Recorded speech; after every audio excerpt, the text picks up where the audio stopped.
இந்த மாதிரி ஒரு சட்னி செஞ்சு பாருங்கள். எல்லாரும் இன்னும் வேணும் வேணும்னு கேட்டு வாங்கி சாப்பிடுவாங்க. அவ்வளோ நல்லா டேஸ்ட்டாக இருக்கக்கூடிய குடமிளகாய் சட்னி எப்படி செய்யலாங்கிறத இந்த வீடியோவில் நம்ம பார்க்க போகிறோம். Hi friends, welcome to 90s Jana channel. என்னோடய சேனலை ஃபர்ஸ்ட் டைம் பார்க்குறவங்க சப்ஸ்கிரைப் பண்ணிவிட்டு பக்கத்தில் இருக்கிற பெல் பட்டன் அழுத்திக்கோங்க. நல்லா டேஸ்ட்டான குடை மிளகாய் சட்னி செய்கிறதுக்கு நாம் ஸ்டவ் ஆன் பண்ணி அடுப்பில் ஒரு பேன் வச்சுக்கலாம். அதில் ஒரு ஸ்பூன் அளவு எண்ணெய் ஊற்றிக்கலாம். எண்ணெய் சூடானதும் ஒரு ஸ்பூன் கடலைப்பருப்பு சேர்த்துக்கலாம். கூடவே ஒரு ஸ்பூன் உளுந்தம்பருப்பு சேர்த்துக்கலாம்.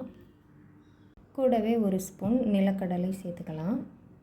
சேர்த்துட்டு இது மூணையும் கொஞ்சம் வறுத்துக்கலாம். இப்போ இதை 2 விதமாக செய்யலாம். ஒன்று, நாம் இதை எல்லாத்தையும் நல்லா கலர் சேஞ்ச் ஆகிற வரைக்கும் வறுத்துட்டு தனியாக ஒரு பாத்திரத்தில் மாற்றிட்டு மற்ற பொருட்களெல்லாம் தனியாக வதக்கிக்கலாம். இல்லைனா இதை கொஞ்சம் லைட்டாக வதக்குனதுக்கப்புறமே நாம் மற்ற பொருட்களையும் இதோடு சேர்த்து வதக்கிக்கலாம். இப்போ நாம் இது ரொம்ப கலர் சேஞ்ச் ஆகிற மாதிரி வதக்காமல் லைட்டாக வதக்கிட்டு இது கூடவே மற்ற பொருட்களையும் சேர்த்து வதக்கிக்க போகிறோம். இப்போ இது மிதமான தீயில் லைட்டாக கலர் சேஞ்ச் ஆக ஆரம்பிக்கும் போதே நாம் இதில் ஒரு 10லேருந்து 12 சின்ன வெங்காயம் வரைக்கும் சேர்த்துக்கலாம். கூடவே ஒரு 3 பல் பூண்டு சேர்த்துக்கலாம். ஒரு சின்ன துண்டு இஞ்சி சேர்த்துக்கலாம். காரத்துக்கு ஒரு காஞ்ச மிளகாய், ஒரு பச்சை மிளகாய் சேர்த்துக்கலாம். உங்களுக்கு காரம் எவ்வளவு தேவையோ அதுக்கேற்ற மாதிரி காஞ்ச மிளகாய் சேர்த்துக்கோங்க. இப்போ இதை எல்லாத்தையும் லைட்டாக வதக்கிக்கலாம். அப்புறமா இதில் புளிப்புக்காக கொஞ்சம் தேவையான அளவு புளி சேர்த்துக்கலாம். உங்களுக்கு புளிப்பு சுவை எவ்வளவு தேவையோ அதுக்கேற்ற மாதிரி புளி சேர்த்துக்கோங்க. நான் இப்போ ஒரு 3 கொட்டை அளவு புளி சேர்த்துருக்கேன். இப்போ இதில் ஒரு மீடியம் சைஸ் கேப்சிகம் எடுத்து கட் பண்ணி வச்சுருக்கேன், அதை சேர்த்துக்கலாம். கேப்சிகம் சேர்த்துட்டு இதை எல்லாத்தையும் ரொம்ப வதக்கணும்னு அவசியம் இல்லை. ஒரு 2 நிமிஷத்துக்கு மட்டும் நல்ல மிதமான தீயிலேயே வதக்கிக்கலாம். கேப்சிகம் ஒரு நல்ல சத்துள்ள காய். இது நோய் எதிர்ப்பு சக்தி அதிகரிக்கிறதுக்கு உதவுது. தோல் ஆரோக்கியமாக இருக்கிறதுக்கும் உதவுது. இதய ஆரோக்கியத்தை மேம்படுத்துறதுக்கு உதவுது. செரிமான மண்டலத்தை வலுப்படுத்துறதுக்கும் சர்ம ஆரோக்கியத்திற்கும் இது ரொம்பவே நல்லது. இப்போ இதில் ஒரு ஸ்பூன் அளவு துருவன தேங்காய் சேர்த்துக்கலாம். சேர்த்துட்டு அதையும் கலந்து விட்டுட்டு அடுப்பை ஆஃப் பண்ணிக்கலாம். இதை நம்ம ரொம்ப இதுக்கு மேலே வேக வைக்கணும்னு அவசியம் இல்லை, இந்த அளவு வதக்கினாலே போதும். இப்போ இது நல்லா ஆறட்டும். ஆறுனதும் எப்படி அரைக்கலான்னு பார்க்கலாம்.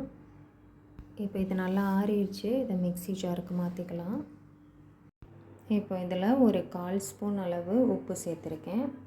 நீங்கள் செய்கிற சட்னி அளவை பொறுத்து உப்பு சேர்த்துக்கோங்க. சேர்த்துட்டு இதை நல்லா அரைச்சிட்டு வந்துடலாம்.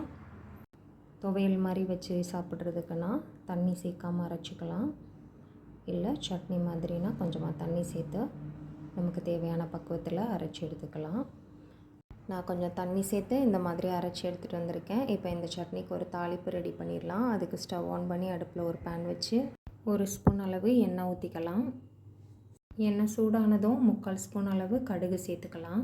கடுகு வெடித்ததும் ஒரு காஞ்ச மிளகாய், ஒரு கொத்து கருவேப்பிலை சேர்த்து எல்லாத்தையும் நல்லா கலந்து விட்டுடலாம். கலந்து விட்டுட்டு அடுப்பை ஆஃப் பண்ணிவிட்டு கொஞ்சமாக பெருங்காயத்தூள் சேர்த்துக்கலாம். சேர்த்துட்டு அதிலே கலந்து விட்டுடலாம். பெருங்காயத்தூள் சேர்த்து கலந்து விட்டுட்டு கூட அடுப்பை ஆஃப் பண்ணிக்கலாம், அது உங்கள் விருப்பம்தான். இப்போ இதை நாம் சட்னியில் சேர்த்துடலாம். சில குழந்தைங்க எந்த சாப்பாட்டில் கேப்சிகம் போட்டு கொடுத்தாலும் அதை தனியாக எடுத்து வச்சுருவாங்க. அவங்களுக்கு இந்த மாதிரி கேப்சிகம் சட்னி செஞ்சு கொடுத்து பாருங்கள். நல்லா இருக்குன்னு கேட்டு வாங்கி சாப்பிடுவாங்க. நான் சொன்ன எல்லா பொருள்களும் சேர்த்து செஞ்சிங்கன்னா சட்னி கேப்சிகம் ஸ்மெல் எதுவும் இல்லாமல் நல்ல டேஸ்ட்டாக கிடைக்கும். கண்டிப்பாக எல்லோரும் செஞ்சு பாருங்கள். செஞ்சு பார்த்துட்டு எப்படி இருக்குன்னு சொல்லி எனக்கு கமெண்ட் பண்ணுங்கள். என்னோடய சேனல் பிடிச்சிருக்குன்னா லைக் பண்ணுங்கள், சப்ஸ்கிரைப் பண்ணுங்கள். தேங்க்ஸ் ஃபார் வாட்சிங்.